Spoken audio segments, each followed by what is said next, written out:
Hello, this is December the 13th, 2022. Just want to give you the update from yesterday. I had my appointment at the cancer clinic, and yeah, the pathology, which I already knew, and I think I talked about it the last video or so, was that the lymph nodes weren't clear, but they still recommend to do chemotherapy, and literally for a whole year. So now I'm left with this decision as to what to do.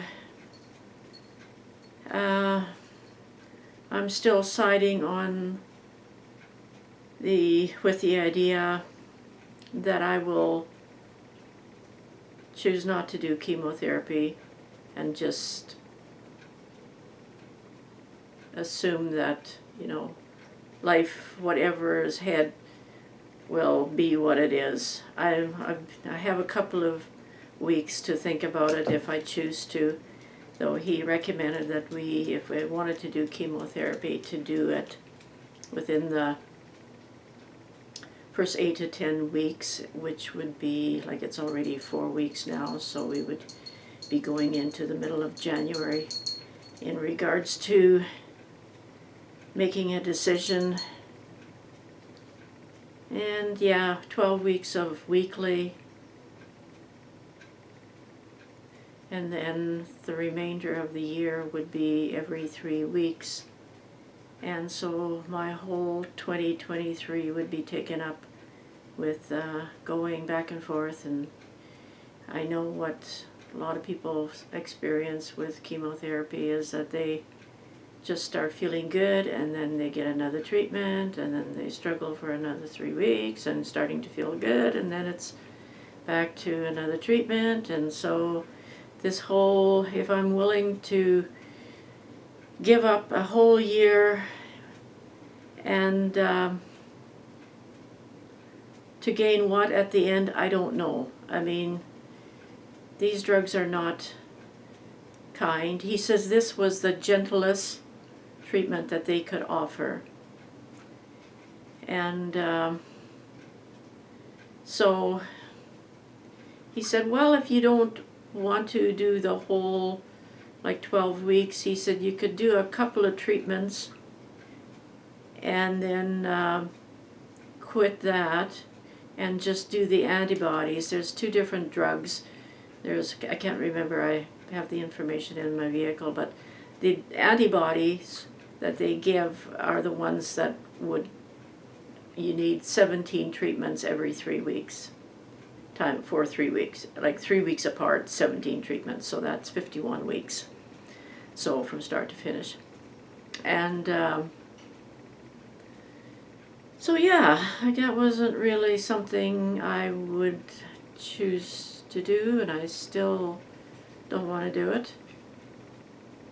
I'm at this stage of my life, I'm just if I'm going to give up a whole year where I'm going to be struggling how to maintain my yard and everything else that I would like to do, to gain what? I mean, he said, well, the lymph nodes were clear, but he said the cancer can go 2 different ways. It's through the lymph nodes and through the blood. I mean, so what this treatment is, they recommend, is entirely just based on what if. There's no proof that it has spread anywhere else and that I need to do this, but I mean, this is the standard of treatment. So they have their standards that they follow, and this is because it's the HER2 type of cancer. It changes things a little bit in regards to whether it will go, if it has already spread, and it may just be in small amounts. It may still take years for any of that to show, but nobody knows. I mean, this is all just doing the drugs with the idea in mind that if it has spread, these minute little cells have found a home somewhere else in my body, that this will be enough to stop, to kill them, I guess. But, so yeah, like I'm not sure what I'm going to do. I haven't quite decided yet, though in my mind I think I have, but I still want to keep some options open, and it certainly is going against their advice, though whatever choice I make is entirely on my own, and so I have to decide what I want to do with this information and go from there. So yeah, it is, I'll just be glad once, you know, I mean, I'm going with the percentages like the pathology showed. He said to me, "You're cancer-free." Well, he doesn't know that.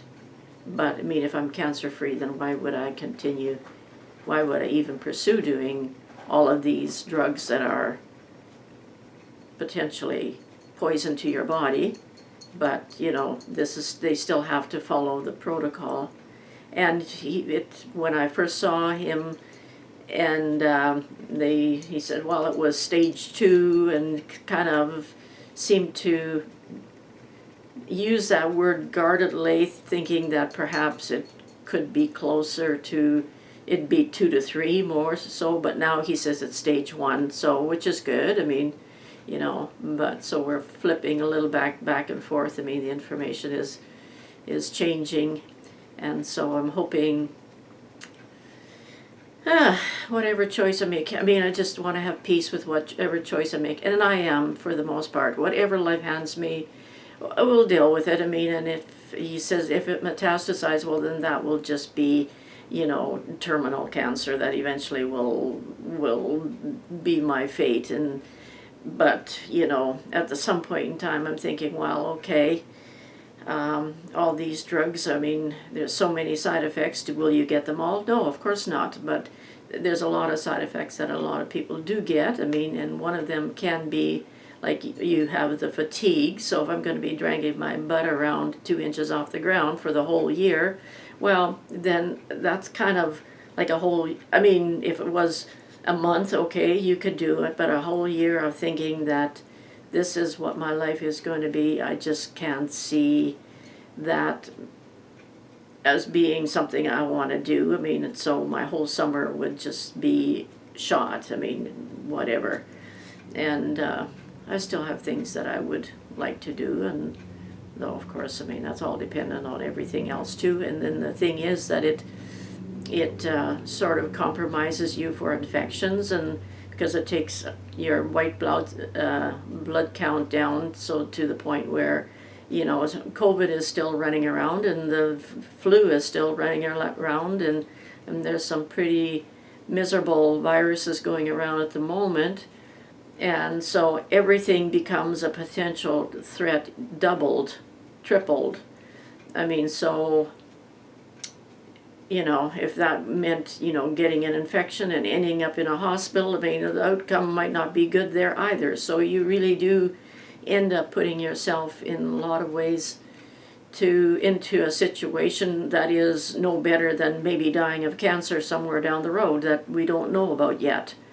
And so I just think that, but like I say, I'm keeping my options open, and we'll see what happens. So that is my update. Wasn't what I was hoping for. I thought they would just say, well, you know, it looks good. I mean, but, you know, like, I know medicine, and he says, just they have to explain it to the patient. So if the patient chooses not to, that they can't come back and say, well, you didn't tell me.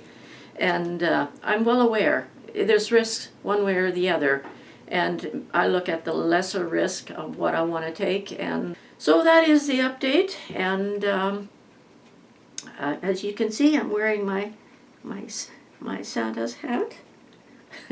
I'm Mrs. Claus, so can't hardly see my pom-pom there.